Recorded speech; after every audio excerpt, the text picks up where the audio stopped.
नमस्कार, मैं हूं अनिल सोले। आप देख रहे हैं जनमत आवाज़।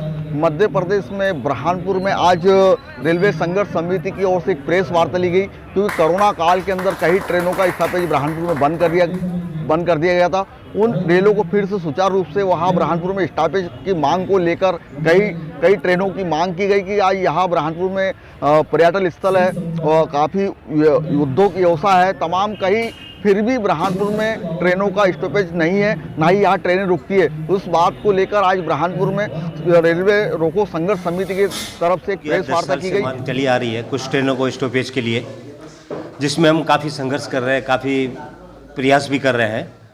और इसके लिए हमने आखिरी आपके जो प्रेस वार्ता में जो प्रेस लोगों को जो कलम की जो ताकत है, उसके लिए वो हमको प्रेरणा दे के ये जनता की सुविधा को पूरा करने के लिए हमने प्रेस को बुलाया है, परिचर्चा की है, जिसमें आप हमें पूरा सहयोग करेंगे, ऐसी हमें आशा है। कौन कौन सी गाड़ियाँ नहीं रुक रही बुरहानपुर में? बुरहानपुर में तो देखा जाए तो कई गाड़ियाँ नहीं रुक रही है, लेकिन अभी जो बुरहानपुर के अंदर जो महत्वपूर्ण गाड़ियाँ हैं, जैसे हैदराबाद अजमेर है, वाया मलकापुर होकर निकलती है, एक Vasco D gamma Goa express है, अहमदाबाद बरौनी है, उधना बनारस है, और CSTM जबलपुर एक्सप्रेस है, गरीब रथ जिसको कहते हैं। हाँ, वो गाड़ियाँ अति आवश्यक है हर वर्ग के लिए, हर धर्म के लिए।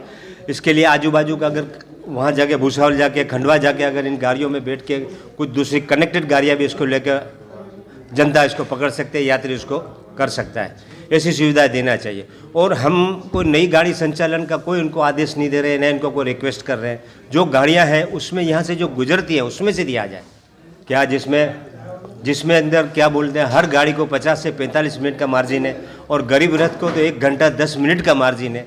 लेकिन क्यों यहाँ पे बुरहानपुर को एकदम क्या समझ के लिया क्या जाता है कि वो उसको कुछ दिया ही नहीं जा रहा है, ना स्टॉपेज दिया जा रहा है, ना कोई इसके ऊपर कोई ध्यान दिया जा रहा है। यहाँ तक हमको तो मालूम पड़ा है कि जो टाइम टेबल बनता है गाड़ियों को स्टॉपेज का, उसमें बुरहानपुर का नाम ही नहीं है। एक सूरत जाने के लिए सिर्फ एक ही गाड़ी है, ताप्ती गंगा एक्सप्रेस, जो ऊपर से चलती है और ऊपर से पैक होती है आती। यहाँ का व्यापारी वर्ग, यहाँ का धर्म स्थल में हाजिरी देने वाला वर्ग सब परेशान रहता है कि ये गाड़ी में हम किस तरह से हमको रिजर्वेशन मिले। तो इसके लिए अभी चालू की है अहमदाबाद बरौनी, जो डेली है।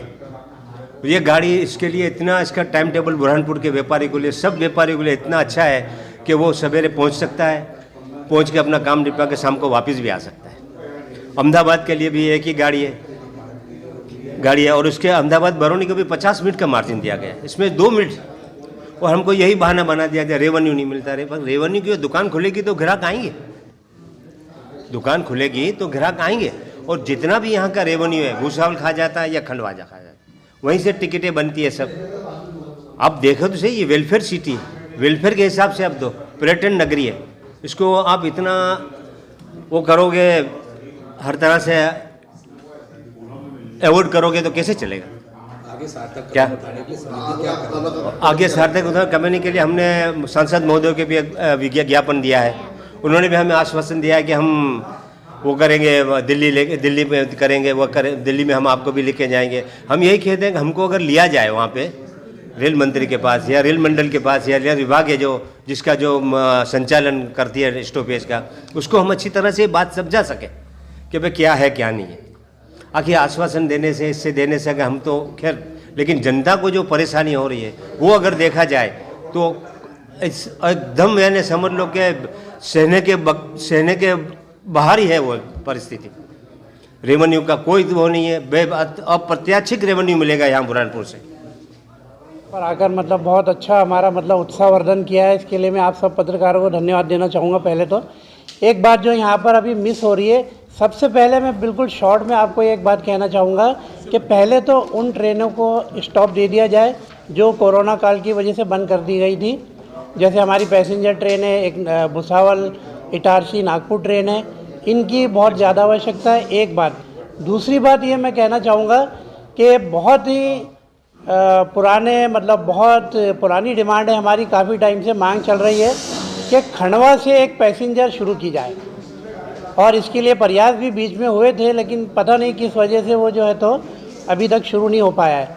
खंडवा, बुरहानपुर, भुसावल होते हुए उस पैसेंजर को मतलब सूरत या बॉम्बे जो भी है तो अब अगर हमें पैसेंजर भी पकड़नी पड़ती है तो पहले हमको बुरहानपुर से भुसावल जाना पड़ता है, फिर भुसावल जाके जो है तो वो पैसेंजर सूरत के लिए या बॉम्बे के लिए हमें पकड़ना पड़ती है। तो ये दो जो हमारी ट्रेनें हैं वो तो बहुत सारी है, 45 ट्रेनें ऐसी हैं जो यहाँ से गुजर जाती है लेकिन उनका स्टॉप नहीं है, लेकिन हमने सिर्फ 4 ट्रेनों का स्टॉप मांगा है जो बहुत ही महत्वपूर्ण है।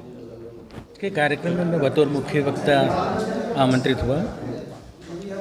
मेरा एक ही निवेदन है कि बुरहानपुर में असीमित पर्यटन है। दिल्ली के बाद में सबसे ज़्यादा 126 मॉन्यूमेंट्स बुरहानपुर में है। विश्व के एकमात्र 5 मॉन्यूमेंट्स हमारे बुरहानपुर में है। पर्यटन का असीमित भंडार बुरहानपुर में है और हमारे यहाँ के बच्चे हर क्षेत्र में आगे बढ़ रहे हैं, पढ़ने के लिए जा रहे हैं, उसके बाद नौकरी के लिए, और यहाँ से विदेश भी जा रहे हैं। कई ऐसे लोग जो हैं आज पेट्रोलियम के क्षेत्र में बहुत बड़े क्षेत्र पर हैं, पुलिस में हैं, आर्मी में हैं, हर जगह हमारे बच्चे आगे बढ़ रहे हैं। मुश्किल ये जाती है कि जब भी हमारे बच्चों को या हम लोगों को या बीमार लोगों को कभी ट्रेन वगैरह पकड़ने की नौबत आती है तो हमें क्रॉस सेंटिंग करना पड़ती है, या तो खंडवा से दूसरी ट्रेन पकड़ें, या तो भुसावल से दूसरी ट्रेन पकड़ें, या तो मनमाड़ से जा कर के पकड़ें, या इटारसी से जा कर के पकड़ें। बहुत समय खराब होता है। हमारे बुरहानपुर में समस्त व्यवस्थाएं होते हुए, रेवेन्यू की भरपूर व्यवस्थाएं होते हुए, जैसे हमारे सुपारी वाला जी ने निवेदन किया, जैसे हमारे मंसूर सेवक जी ने निवेदन किया कि यहाँ से भरपूर रेवेन्यू पहले भी रेलवे को मिलता था और आज भी ये ट्रेनें चालू होने पर रेलवे को मिलेगा। और ये निश्चित बात है कि ये सारी सुविधा होने के बाद में बड़े बड़े इंडस्ट्रियलिस्ट जिनको कि बुरहानपुर आ कर के और कोई इंडस्ट्री डालनी हो और उनको डायरेक्ट कनेक्शन मिलता है तो निश्चित तौर से बुरहानपुर से रेवेन्यू और बढ़ जाएगा, रोजगार और बढ़ जाएगा। हम लोग महाराष्ट्र और मध्य प्रदेश के बॉर्डर पर हैं और मध्य प्रदेश की आखिरी सीमा का शहर होने के कारण इसे जो महत्व मिलना चाहिए, इसे जो स्टेटस मिलना चाहिए वो नहीं मिल पा रहा है।